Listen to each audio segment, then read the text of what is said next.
to take our viewers through your life journey and the various experiences that have shaped it. If I were to ask you, what are the three biggest challenges before India today? What are the three things which hold India back? What would they be? See, I think the most important thing is the kind of hostility that is being generated by vested interests supported by questionable forces against the rise of India, to which the present government has contributed immensely, I mean undeniably.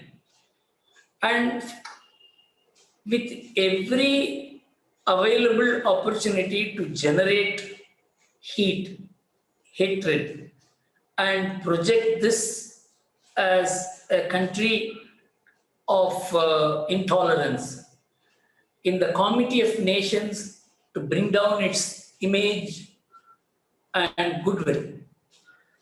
This I regard as the most important challenge that this nation faces, in which there are people from within and outside collaborating with each other.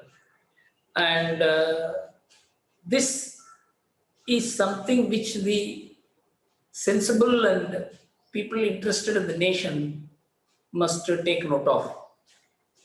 The second important challenge is the emergence of national and regional parties, which are the handmaid of families. So they exist only to protect the family interests. And the families are interested not only in power, they also are interested in money and all kinds of things that go with it. And so the opposition polity at the center and some ruling polity at the states have been reduced to family polity. This is the biggest danger we saw during the emergency. I was a witness to the emergency. I was participating in the battle against emergency, being underground, printing underground pamphlets, distributing, collecting money for people who were in jail to keep their families going.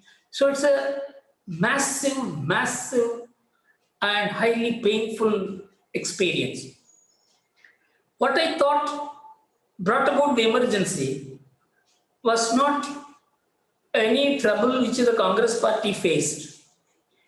It is the family which faced the difficulties for its power, influence, wealth, and its own commanding position in the nation.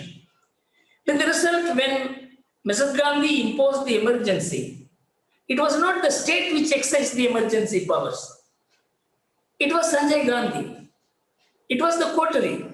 Some Arjun Das, a car mechanic, was more influential than the Home Minister. This is how polity is perverted when family interests become paramount. So I always link family-oriented parties to be the sources of dictatorship within the party and outside, in power and out of power. And in a situation like emergency, it becomes national dictatorship. This is the second challenge I see. The third challenge is the way I have seen the media and the way the media is today are two different paradigms. In those days, the media used to focus on issues of importance. Of course, there were always the competing positions taken by the media. But the media was clean. The media, by far and large, had taken honest positions. there was the institution of editors, and there could be a paper's opinion. And this had largely guided the nation, though it suffered a huge setback during the emergency because of the fact that most proprietors, as Advanij is said, crawled when they were asked to bend. But some journalists really cropped up out of that painful experience. And for the next 15-20 years, we could see the media taking up very powerful issues like the Bofors, like even the trouble which the judiciary underwent, supporting the judiciary, and the judiciary standing by the media. You know, this kind of alignment between constitutional and the fourth estate, as they call it, the media, sustained the Indian democracy.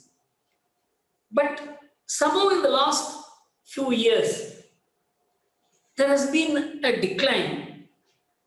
In fact, more than a decade ago, this decline started. The media itself is not trusted as an honest institution. I'm talking about the general media, but there are exceptions. The second thing, even the judiciary has come under the cloud. So I feel this is another important factor, because this sustains public interest, public confidence in democratic structures. So these are the three broad challenges I see in the country today.